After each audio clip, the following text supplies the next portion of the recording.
Fait que juste avant de commencer, je vais prier, s'il vous plaît. Jésus, merci beaucoup le fait qu'on peut être unis à cause de toi, Jésus, à cause du lien de la paix que tu mets en nous. Jésus, ma prière ce matin, c'est que les gens puissent retenir ce qui va être bon pour eux, puis pas retenir ce que j'aurais dit qui n'est pas sur la coche, là, s'il te plaît. Merci beaucoup. Amen. Alors, je ne sais pas si vous avez remarqué, mais dans le monde qu'on vit aujourd'hui, ça éclaire vraiment partout, hein? Ça se baisse-tu, ça, ou c'est pas possible avec les... Non? OK. C'est cool. Je vais vivre avec. Donc, c'est ça, dans le monde qu'on vit aujourd'hui, souvent, les gens sont pas mal dans le même groupe, hein? Genre sur Facebook, les gens qui aiment les mêmes choses vont être souvent amis ensemble. Chaque groupe a ses amis, tu sais, puis c'est rare qu'on va voir quelqu'un de vegan liker ou aimer, je sais pas, le groupe l'appli Mon McDo, mettons, là. C'est rare aussi qu'on va voir quelqu'un qui est une spécialiste de manucure, puis de beauté, puis de concours, tout ça de beauté, qui aime genre les émissions de survie là, que mes enfants écoutent de ce temps-là, là, tu sais, ils mettent quelqu'un là, à m'emmener à une place, là, puis là, il faut qu'il survive pendant 30 jours, il faut qu'il se rende à un tel point, puis là, il y a comme une paire de bobettes, puis je pense une roche là, qui aiguise. Fait que souvent, les mêmes gens, on aime beaucoup les mêmes choses, les mêmes gens ensemble. Puis c'est probablement similaire à ce qui se passait dans le temps d'Éphèse, quand Paul a écrit sa lettre aux Éphésiens. Parce qu'il y avait dans cette ville-là des gens qui adoraient la déesse Diane, il y avait des gens, des Juifs, il y avait des non-Juifs, puis probablement que ces deux groupes-là, ils ne se chummaient pas ensemble, tu sais, puis ils ne se voyaient pas à chaque jour, là, tous ces groupes-là. Mais ce matin, on va voir que Dieu a d'autres plans pour nous. Puis on va voir que parce qu'avec Jésus, les différences font grandir. Alors, on va commencer avec la lettre aux Éphésiens, justement. Puis, je vais vous mettre dans le contexte un petit peu. Là, Éphésiens était écrit à peu près dans les années 60-62, là, après Jésus-Christ. Elle ressemble beaucoup, cette lettre-là, à la lettre aux Colossiens, parce que, selon certains, elle a été écrite en même temps là, quand Paul était en prison à Rome. Éphèse, c'est une ville super importante. Là. Elle avait un méchant gros port avec un T, pas avec un C. Et sa déesse Diane, elle avait un grand théâtre aussi. Là, je vais vous le montrer juste ici.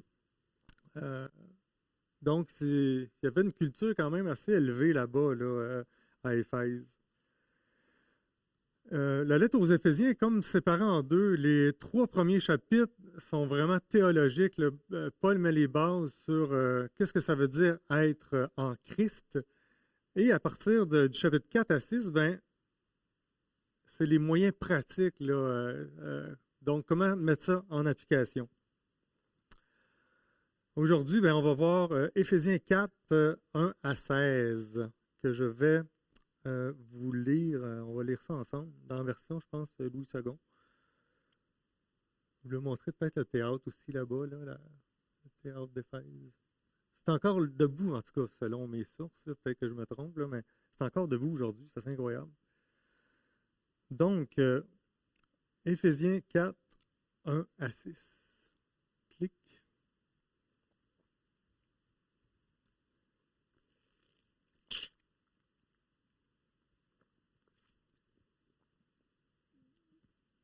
Je vous exhorte donc, moi, le prisonnier dans le Seigneur, à marcher d'une manière digne de la vocation qui vous a été adressée, en toute humilité et douceur, avec patience, vous supportant les uns les autres avec charité, vous efforçant de conserver l'unité de l'esprit par le lien de la paix.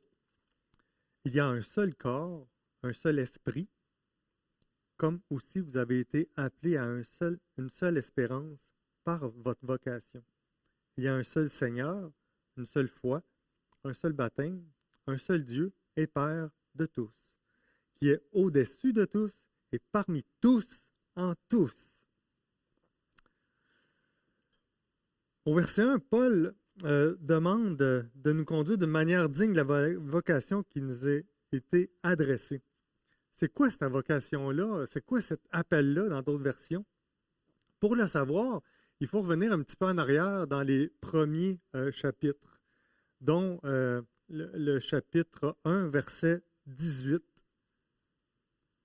Yes. Paul, il priait vraiment beaucoup pour les Éphésiens, puis une de ses prières, c'était que Dieu illumine l'intelligence des Éphésiens afin qu'ils comprennent en quoi consiste l'espérance à laquelle ils ont été appelés, puis quelle est la glorieuse richesse de l'héritage que Dieu vous a fait partager avec tous ceux qui lui appartiennent. Donc, Paul prie Dieu pour qu'ils comprennent c'est quoi l'espérance qu'ils ont été appelés. Cette vocation-là, cet appel à marcher d'une manière digne de ce qu'ils ont reçu. Puis, on pourrait se demander, oh, OK, parfait, c'est quoi cette vocation-là? C'est quoi cet appel-là? Bien, il en a parlé un petit peu avant, dans Éphésiens, dans le chapitre 1 encore. J'en ai soulevé quelques-unes, mais il y en a encore plus que ça, là. Fait que, on va les lire ensemble. C'est quoi cet appel-là? En quoi ça consiste? En lui, Dieu nous a élus avant la fondation du monde pour que nous soyons saints et irrépréhensibles devant lui. En lui, nous avons la rédemption par son sang. Un petit peu plus loin, il dit, en lui, nous sommes aussi devenus héritiers, ayant été prédestinés, suivant la résolution de celui qui opère toutes choses et d'après le conseil de sa volonté. Et en lui, vous avez cru et vous avez été scellés du Saint-Esprit qui avait été promis. Il y a vraiment quelque chose de grandiose là, parce qu'il fait l'énumération de tout ce qu'on a reçu en Jésus. Puis, si on réfléchit à ça, c'est vraiment, vraiment hot. Puis, comme dirait Serge, on est ailleurs, là. Vous ne trouvez pas, oui?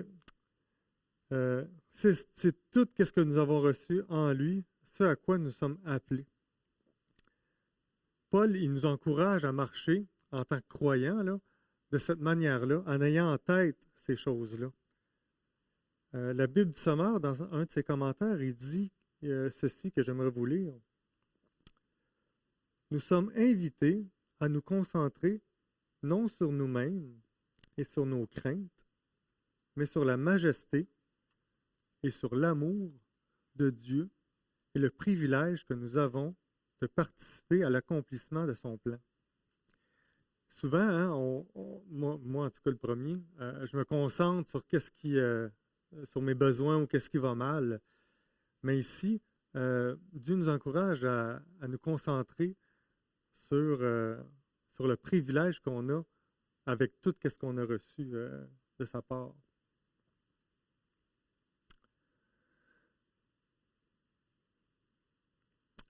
Monod, il disait, un des commentaires que j'ai lu, il disait que votre vie soit en harmonie avec votre vocation. Tu sais, dans la vie de tous les jours, je ne sais pas, dernièrement, moi, je trouvais ça quand même assez difficile, toutes les restrictions, puis le confinement, puis tout ça. Puis c'est vraiment facile de se tourner vers nos besoins personnels ou nos besoins, des fois, égoïstes. Mais en réfléchissant un peu, comment qu'on peut appliquer ça,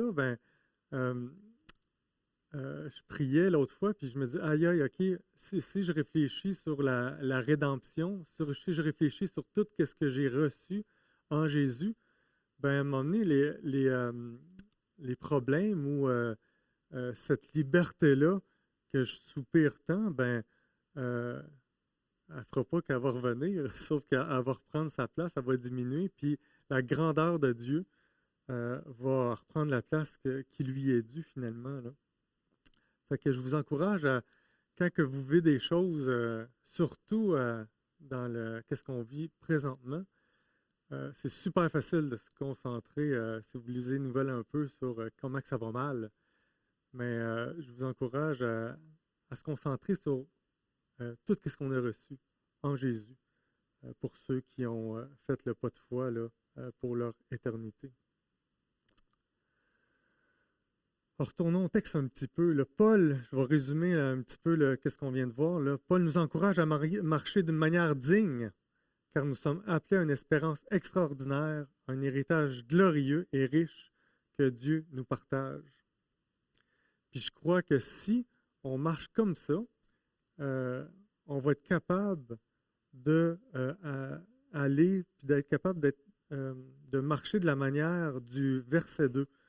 Je vais le lire ici. Le verset 2, c'est « En toute humilité et douceur, avec patience, vous supportant les uns les autres avec amour ou charité. » C'est l'endroit où quand on se dit « Ah, yeah, ok, c'est ça que j'ai reçu, c'est l'héritage que j'ai en tant que croyant », ben, je vais être capable de marcher d'une manière humble avec les gens autour de moi, avec amour et douceur dans ma famille. Je vais être capable de supporter les gens qui ont des idées différentes de moi sur un conseil d'église, mettons. Moi, je suis extrêmement pas capable de marcher comme ça à journée longue. C'est impossible. Mais à cause de Jésus qui est en moi, puis que je peux faire un pas de foi là-dedans, ben lui, il peut me rendre capable d'être doux, patient, humble, de supporter les gens autour de moi. Parce que lui, Jésus, a été patient. Lui, Jésus, a été doux et humble. Comme nous dit le verset, je pense que c'est Matthieu 11, 28. Hein. Je vais prendre une gorgée d'eau, ça ne sera pas long.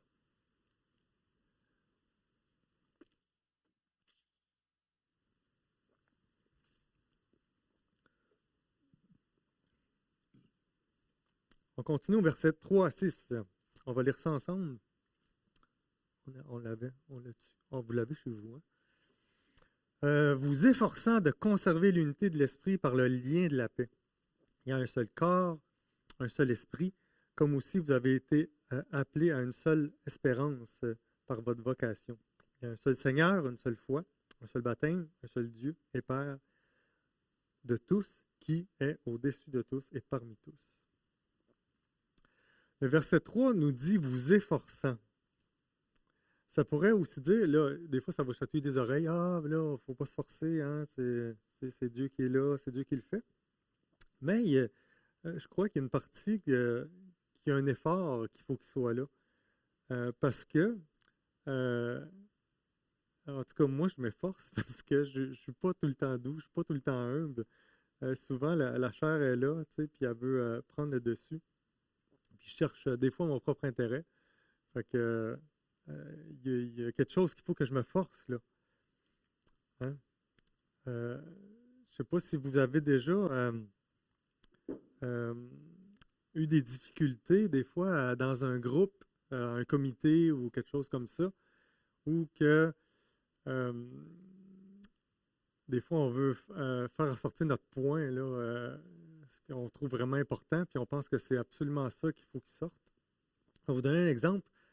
Quand ici, le bâtiment a passé au feu en partie, puis on avait un comité pour la reconstruction, puis les choix de matériaux, puis blablabla. Fait que c'était pas tout le temps facile. Puis j'aimerais vous parler hein, au niveau du tapis. Moi, j'avais d'autres choix dans ma tête que le tapis pour la grande salle ici.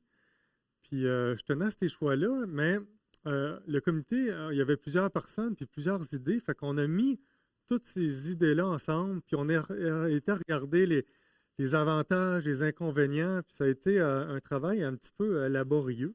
Puis on a considéré toute la diversité de chacun, toutes les opinions de chacun. Peut-être pas à 100%, là, mais en tout cas, dans le comité, oui. Fait que, puis on est venu en conclusion que on était prêt à avoir du tapis ici, puis vivre avec certains inconvénients, mais qu'il y avait plus de bénéfices à avoir du tapis dans la grande salle.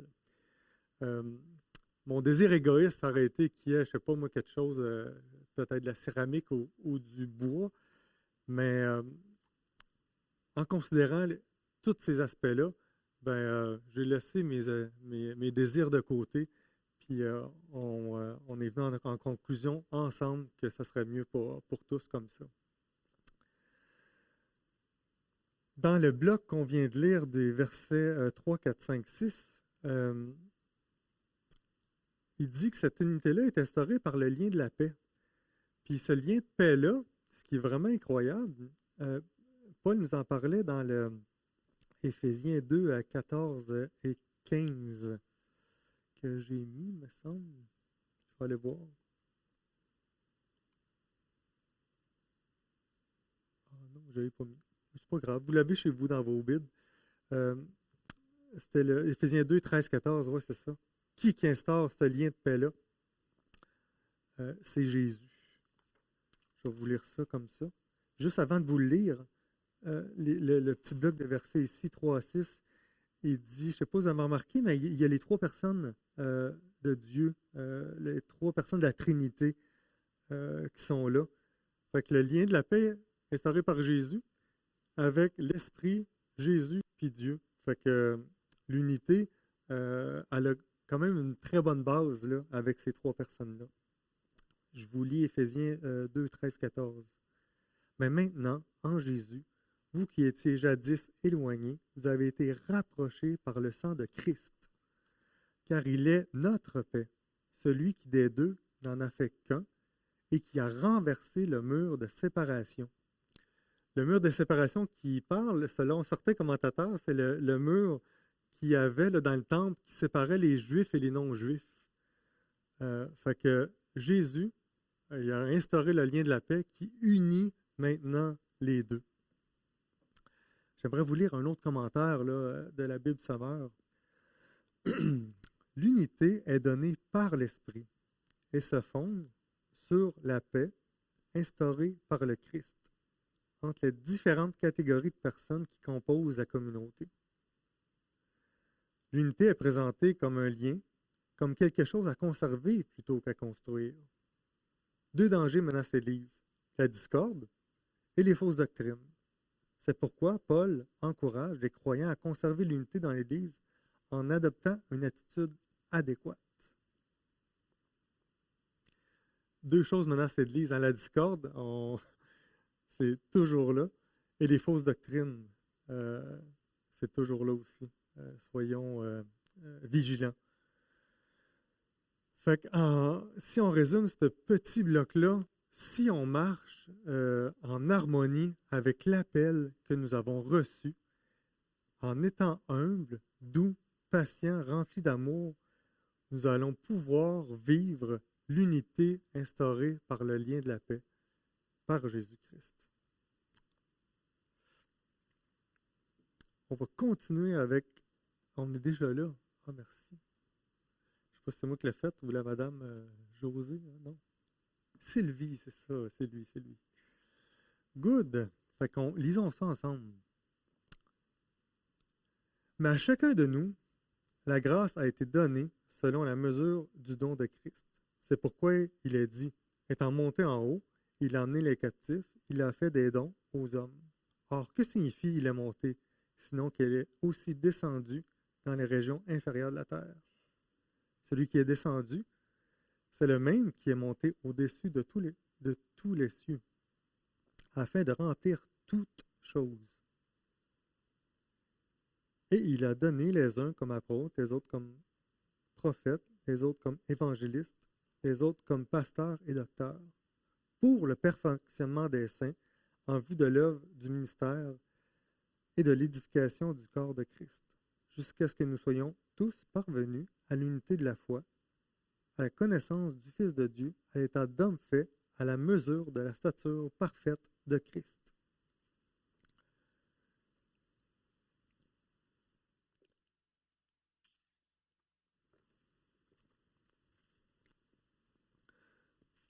Dans ces versets-là, au début, Paul parle en termes de butin d'après-guerre. C'est l'image un peu, vous avez sûrement déjà entendu parler de ça, quand le roi il avait vaincu une ville, il ramenait un butin avec ses soldats.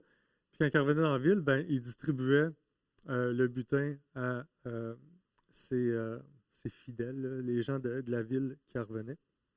Alors, c'est ce langage-là. Fait que Paul, il est en train de dire, hey, Dieu distribue des dons comme ça à chacun. Puis pourquoi Dieu fait ça, qu'il distribue des dons? Il distribue des dons pour le perfectionnement des saints, parce qu'on est tous différents, puis on a tous besoin des uns des autres. J'ai sorti quelques synonymes pour cette distribution-là. C'est comme si on pourrait être le complément de fourniture. On pourrait être l'équipement des croyants pour l'œuvre du ministère. Dans l'Église, mettons, on pourrait dire que Christian, c'est le complément de Pierre et Daniel pour l'exécution des travaux à l'extérieur. On pourrait dire aussi, Marc, il a pu exercer son don de sagesse pour ne pas qu'on prenne des décisions trop vite dans un comité. Dans la communauté de l'Église, on a absolument besoin des différences puis des dons des autres pour grandir.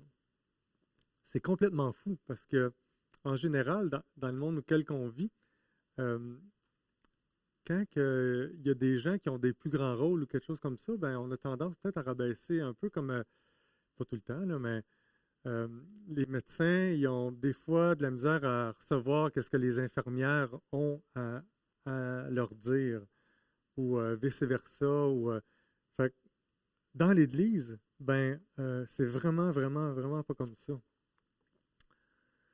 Pour les gens à l'extérieur de l'Église, c'est complètement fou de mettre des enseignants, des menuisiers, des plombiers, des ingénieurs, des informaticiens, des médecins, des infirmières, des mécaniciens, des évangélistes, des pasteurs, des greffiers, des gens pas de diplôme.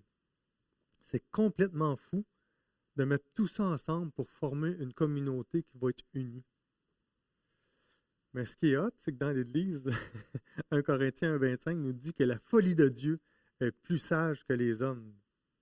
C'est fou de mettre tout ça ensemble, mais c'est comme ça que Dieu a choisi de manifester sa gloire. Hein? Si on serait tous pareils, là, si on serait tous je vais prendre François, tiens, ça ne dérangera pas.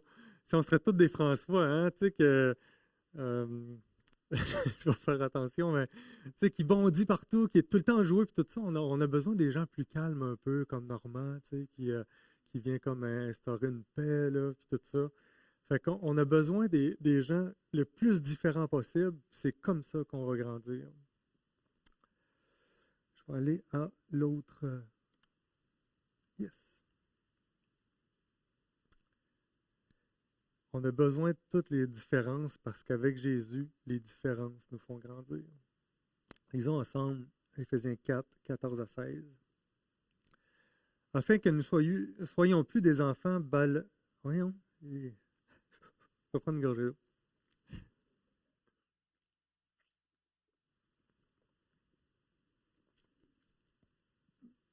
Afin que nous soyons plus des enfants ballottants et emportés à tout vent de doctrine par la tromperie des hommes, par leur ruse, par des moyens de séduction, mais que, professant la vérité dans la charité, nous croissions à tout égard en celui qui est le chef, Christ.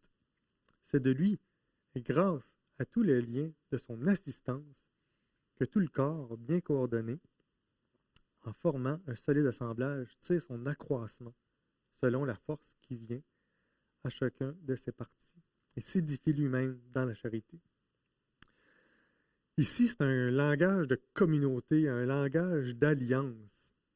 Je fais une petite parenthèse, quand il y avait des alliances dans l'Ancien Testament, il y avait tout le temps 3 parties. Souvent, Dieu représentait un parti, puis un peuple, puis un autre peuple, puis là, il faisait alliance. Puis des fois, même l'alliance du mariage, hein, Dieu est là, alliance entre 2 personnes, fait que 3 parties. Je referme la parenthèse. Dieu, dans sa sagesse, se sert de nos différences, de nos différents dons pour nous rendre à son image. Nous avons besoin des autres dans les groupes maison ou dans les groupes de lecture pour comprendre son amour infini. Nous avons besoin des enseignants pour pas qu'on soit ballotté à tout vent de doctrine. C'est vraiment intéressant, je ne sais pas si tu avais déjà remarqué, mais dans Éphésiens 3:18, ça dit quelque chose de vraiment intéressant concernant le langage de la communauté. Je vais vous lire. Parce que Paul, il venait de prier pour dire qu'il suppliait Dieu pour que les Éphésiens comprennent toute sa grandeur de son amour. Puis après, il continue, il dit, pour être capable de comprendre avec tous les saints quelle est la largeur, la profondeur et la hauteur de son amour. Fait que Paul, il dit pas, pour être capable de comprendre, là, chez vous, devant ton ordi, tu sais, tout seul, ou aux toilettes, là, comprendre tout son amour. Non, non, il dit pas ça. Il dit, pour comprendre avec tous les saints, la manière que tu vas grandir, tu vas aller de plus en plus loin dans la compréhension de l'amour de Dieu, c'est avec tous les autres autour de toi. Puis c'est pas seulement avec des gens pareils comme toi que Dieu a prévu ta transformation à son image. C'est avec tous les saints autour de toi. Il a prévu avec tous les autres croyants, puis en plus, les plus différents possibles que toi. Les fois où j'ai grandi le plus dans un comité ou dans des groupes, là, c'est quand il y avait les gens les plus différents de moi. Parce que souvent, hein, quand on est tous pareils, tous ensemble, c'est pout, on s'en va, tout ça, mais plus que de gens différents autour de nous, en tout cas pour ma part, c'est là que j'ai grandi le plus.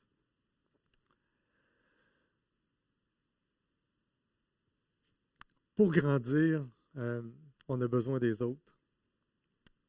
On a vraiment besoin des autres, puis des gens les plus différents possibles de nous. Parce qu'avec Jésus, les différences nous font grandir.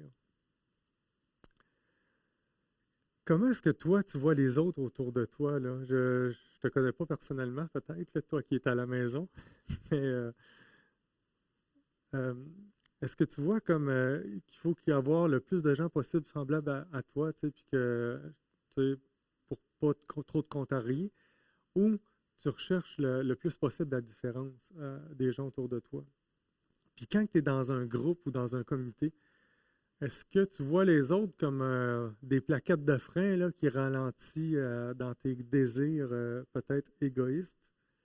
Ou tu les vois aussi peut-être comme des bâtons dans les roues de l'avancement des choses que tu aimerais qui avancent plus vite? Si c'est ça, ben, je t'encourage à voir les autres comme essentiels à toi, comme essentiels à ta croissance spirituelle. Plus que c'est différent, plus que tu vas grandir. Maintenant, ben, comment est-ce que tu peux appliquer ça en 2022? Comment est-ce que toi, tu peux dire, ben, comme qu'on a vu au début, voici tout ce que j'ai reçu, puis wow, merci Dieu, puis je vais être capable de supporter les gens, de les aimer, puis je vais apprécier la différence autour de moi. Comment est-ce que toi, tu peux faire ça en 2022? Peut-être que ça te chatouille ce matin, là, que toi, tu n'étais pas habitué à entendre, à dire, il faut que ça soit le plus différent possible, puis j'ai besoin des autres pour grandir. Ben, ce qui est merveilleux avec Dieu, c'est qu'on peut se repentir, on peut changer de voie. Puis lui, ben, il peut nous conduire dans la bonne voie où ce que tu vas même aimer les différences. Tu vas avoir besoin des différences pour grandir. Puis tu ne seras plus dans la mentalité d'être avec des gens le plus semblable possible que toi. J'aimerais finir avec deux exemples. Un exemple personnel là, au niveau du bâtiment, puis un exemple de couple. Comme vous savez, on a vécu un feu ici en mai 2019. Pierre et moi avons été mandatés là, comme responsables pour gérer le projet un peu là, avec les équipes de construction, de reconstruction. Ce qui est merveilleux là-dedans, c'est que Dieu avait vraiment prévu le coup, parce qu'en 2017, il y a quand même un grand groupe qui sont arrivés ici d'une autre église, là, qui s'était passé quelque chose. Puis parmi ces gens-là, il y avait des Betsaléel et des Ololiab de Exode 36. Ça, c'était deux gars-là d'Exode 36. Ben, c'est eux autres que Dieu avait mandaté pour construire tous les cossins du temple, toutes les affaires. Puis c'était des gars vraiment ça coche, là, parce que Dieu était quand même assez précis dans ses affaires. Il fallait que ça marche. Fait que, parmi ce groupe-là qui est arrivé en 2017, on avait deux personnes comme ça. Puis pendant la reconstruction, il y avait des gens complètement différents sur ce chantier-là, puis sur ce groupe-là du bâtiment. Pour donner un exemple, il y avait des gens avec il y avait des baptistes, il y avait des gens avec des arrière-plans d'église des frères, il y avait des baby boomers, il y avait des gens de la génération X, de la génération Y, des gens de métiers complètement différents. Puis même, on demandait des conseils à des gens de l'Église l'Espoir. Fait que mettez ça dans un plat, là, puis il fallait prendre des décisions qui étaient parfois un peu difficiles. Mais, d'après vous, qu'est-ce qui a fait pencher que ça a fonctionné? Qu'est-ce qui a fait que ça a pu bien avancer? Il y a des fois où, je ne sais pas si tu te rappelles, Pierre, où on avait des décisions difficiles à prendre, puis on allait chercher conseil, tout ça. Puis des fois, Pierre, on se disait, OK, ben, on va prier là-dessus chacun notre bord, parce qu'on n'était pas d'accord, mettons, sur des points ou quelque chose comme ça. Puis avec une attitude humble, puis en n'essayant pas de faire valoir, hey, c'est moi qui ai raison, champion, là, puis tu vas te taire, puis tout ça. Non, c'était pas ça. Fait qu'on allait prier, puis une journée ou une semaine après, on en revenait. Puis c'était vraiment hot parce que quand on en revenait ici, là, on disait, hey, moi, je pense qu'on devrait faire ça. Puis les deux, on était en paix avec ça. Puis là, on présentait ça aux autres. Puis c'était correct. T'sais. Fait que on a pu avoir une attitude humble et pas égoïste. Puis on a pu supporter toute l'équipe à cause de ce lien de paix-là qui nous unit, Jésus-Christ. C'est pas nous, si ça aurait été par mes propres forces, c'est sûr et certain que je ne serais pas ici en avant ce matin. Mais c'est Dieu qui fait ça. C'est Dieu qui a le pouvoir de nous unir comme ça. Je ne vous dis pas que c'est super facile puis que c'était vraiment ça coche, mais c'était assez difficile. On s'est efforcé, sauf qu'il y a toute une bénédiction qui est venue. Je pense qu'un jour, j'aimerais vous raconter toutes les étapes de la reconstruction. Là, c'était vraiment, vraiment spécial comment Dieu a dirigé dans toutes les différences. Parce que avec Jésus, les différences nous font grandir dans l'unité. Il fallait que je dise 5 fois, il m'en reste une, cette phrase-là. Fait que soyez patients. Parce qu'avec Jésus, les différences nous feront grandir dans l'unité. Pour l'exemple de couple, je vais prendre une gorgée.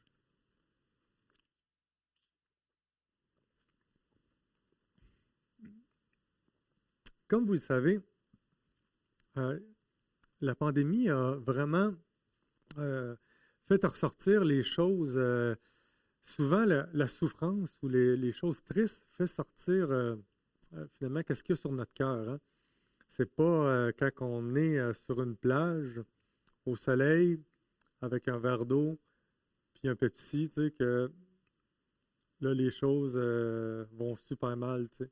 C'est quand il y a des choses vraiment tristes qui arrivent, comme un peu la pandémie. Je ne sais pas si vous connaissez, là, j'ai entendu dernièrement, il y a un gars qui fait beaucoup de suivi de counseling pour les générales, puis il disait que depuis la pandémie, il a battu son record de suivi de couple, là, parce que les couples sont vraiment, vraiment affectés. C'est comme si la pandémie avait fait ressortir finalement la triste réalité de nos cœurs égoïstes des fois, ou orgueilleux, puis tout ça. Fait que j'aimerais vous encourager avec un livre que j'ai lu dernièrement, puis que